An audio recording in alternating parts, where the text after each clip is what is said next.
Hello दोस्तों, केना छी अहाँ सब के स्वागत करै छी नया ब्लॉग में। तो चलो एक ब्लॉग में अहाँ सबके देखाबो जा रहल छी कुम्हरौरी बनाबो के एकदम आसान तरीका और देसी तरीका। देखियो कते मस्त कुम्हरौरी बन के तैयार छै, एकदम सफेद, एकदम एको रत्ती खराब नहीं छै। अगर अहाँ सबके एहने कुम्हरौरी बनाबो के या तो वीडियो में अंत तक बनल रहब।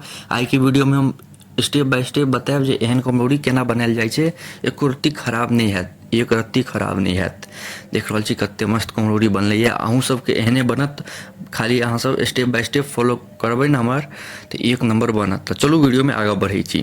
तो देखियो सबसे पहले कुम्हरौरी के कुम्हर के काटऽ पड़ै छै, तो ओकर हम वीडियो एहिसँ पहिलुका वीडियो हम डालने छियै कुम्हरौरी के। ओहिमे कनी खराब भऽ गेल रहै, तो ओहिमे हम बतेने छी केना काटऽ के छै, केना घसऽ के छै, केना ई तैयार करऽ के छै। एते तक हम बतेने छी पिछला वीडियो में। तो जे सब ओ नहीं वीडियो देखने हैब तो जाकऽ जरूर देखब। ओ देख कऽ आयब तहने ई देखब, तहने समझ में आयत। तो एक बेर जाकऽ जरूर देखब, हम डालने छी, एक बेर सर्च कऽ लेब न तऽ आबि जायत, ठीक छै ना। आ कनिक ऊपर करबै ने वीडियो हमर चैनल पर वीडियो, तो अपने मिल जायत कुम्हरौरी।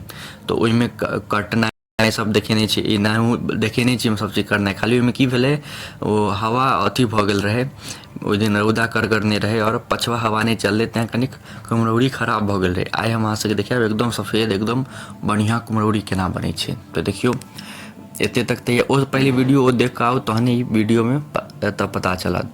तो अहाँ सब वीडियो देख कऽ आबि गेल छी। तो देखियो इम्हर ओ भऽ रहल छै, इम्हर पानि में हींग धऽ देने छी फूलऽ लेल। देखियो पानि में हींग देने छियै और इम्हर ई तैयार भऽ रहल छै, एकरा फेंट रहल छै मम्मी बढ़िआँसँ कुम्हरौरी के। एकरा बहुते फेंटऽ पड़ै छै। इम्हर देखियो जीर सब छै, ई सब देल जाइ छै। जीर सब तऽ दऽ देने छी, जीर हींग के देने छी फूलऽ लेल पानि में। आब हींगो ई पानि हींग वाला पानि पड़तै एहिमे। देखियो ओकरा बढ़िया से फेंटल जाइ छै, एकदम हल्का होय, एकदम मस्त बने। तो इएह मेन छै फेंटनाइ। आ इम्हर देखियो हींग अन्ने छियै 15 रुपया के 2 ग्राम, बड़ी महंगा हींग छै। तो हींग देने छियै, देखियो। तो अहाँ सब बस अंत तक देखैत रहू। देखियो अब ओ जे हींग छलै पानि में फूलि रहल छलै, आब ओकरा एहिमे खसेबै, ठीक छै ना। आ एकरा फेर बढ़िया से फेंटऽ के छै और एकरा मेन बस फेंटनाइए छै। एकरा बढ़िया से फेंट लेबै ना अहाँ सब, तो ई एकदम बढ़िया से बन कऽ तैयार रहत। एहिमे हम बता दै छी कुम्हर लागत और उड़द के दाल लगै छै, ओ सब पीस के ओहिमे पड़ै छै, ठीक छै ना। जीर लगै छै, हींग लगै छै, इएह सब लगै छै बस। और एहिमे मेन रहै छै रौदा एकदम करगर रहऽके चाही और पछवा हवा एकदम घूमल रहऽके चाही। देखियो अहाँ सबके हम देखाबै छी भेलैया कि नहीं। देखियो एना लऽ लेब और पानि में एना धऽ कऽ देखबै, जे पानि में एना तैरऽ लागत तऽ देखियो एकदम बढ़िया भऽ गेल छै। आब एकरा आराम से अथी पर की कहै छै कुम्हरौरी जकर डिजाइन पारि सकै छी। एकदम बढ़िया से फेंटा गेल छै। एकरा कनिक देर और 5-10 मिनट फेंटतै तऽ एकदम बढ़िया भऽ जेतै। तो एहिके लेल सबसे मेन जरूरी बात छै रौदा करगर होबक चाही, एकदम करगर, और पछवा हवा रहक चाही। पछवा हवा रहत तऽ एकदम उज्जर होयत अथी के कुम्हरौरी, एकदम उज्जर। तो इएह छै। तो देखियो एकदम बढ़िया से एकरा फेंटऽ के छै, आ एकदम बढ़िया से फेंट रहल छै। देखियो जे हिसाब से देखा रहल छै ओहि हिसाब से अहाँ सब फेंटब। आ पहिलुका वीडियो अहाँ सब देख लेब, तहने ई वीडियो आयब, तहने ई वीडियो अहाँके समझ में आयत।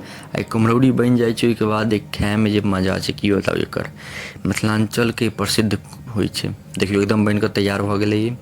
आब एहिमे रौदा में छिट्टा पर सूती कपड़ा धऽ देलियै, आ ओहि पर आब कुम्हरौरी के डिजाइन देनाइ शुरू करबै। शेप जे होइ छै देखियो कुम्हरौरी के एना एना कऽ देबै। कते मस्त एकदम उज्जर भेलै, एकदम कड़क रौदा हुअक चाही जेहन आइ छै ओहने, और पछवा हवा ई मेन जरूरी छै, मैंडेटरी छै दुनू। पछवा हवा नहीं रहत तऽ बेकार भऽ जायत, पीयर भऽ जायत, ओना उज्जर हैत। अहाँके हम देखायब इएह वीडियो में, हम देखायब पूरा एकदम तैयार भऽ जेतै तो देखियो इएह हिसाब से एहिमे एना करऽ के छै, डिजाइन बनाबऽ के छै कुम्हरौरी के। आ पिछुलका वीडियो अहाँ सब जरूर देखब, ओ वीडियो देखब तहने समझ में आयब, कियाकि ओहिमे हम देखेने छी कुम्हर के केना काटल घसल जाइ छै। तो देखियो पूरा तैयार भऽ गेल छै, सब बढ़िया से अथी भऽ गेलै, एहि पर छिट्टा पर बढ़िया से भऽ गेलै। एकरा रौदा में धऽ देलियै सूखऽ लेल, ई भरि दिन सुखेतै। ओहिके बाद भरि दिन सुखेलाके बाद साँझमे उखाड़ि देबै और फिर 2 दिन और बढ़ियाँसँ सुखेबै। ठीक छै, देखियौ एकदम बढ़ियाँसँ सुखा गेल छै। 2 दिन 3 दिन आरामसँ रौदा लागऽ देलियै और ओ पत्तापर सँ की कहै छै ओकरा, कपड़ापर सँ उखाड़ि लेलियै, कनिक सेट बैठ गेल रहै तऽ देखियौ कते मस्त बनि कऽ तैयार छै, एकदम उज्जर उज्जर, एकदम हल्का, एते हल्का छै की बताउ अहाँ सबके। तऽ अहाँ सब बतायब अहाँ सबके केहन लागल, और पिछुलका कुम्हरौरीवला वीडियो हम जे डालने छी ओ जाकऽ जरूर देखब, ओ देखबै तहन ई वीडियो अहाँके समझमे आयत। तऽ बतायब अहाँ सबके केहन लागल। अहाँ सबके एते देर तक देखऽके लिए धन्यवाद। नीक लागत तऽ लाइक कमेंट शेयर सब्सक्राइब जरूर करब। मिलै छी अहाँ सबसँ अगला नेक्स्ट ब्लॉगमे, तब तक के लिए धन्यवाद।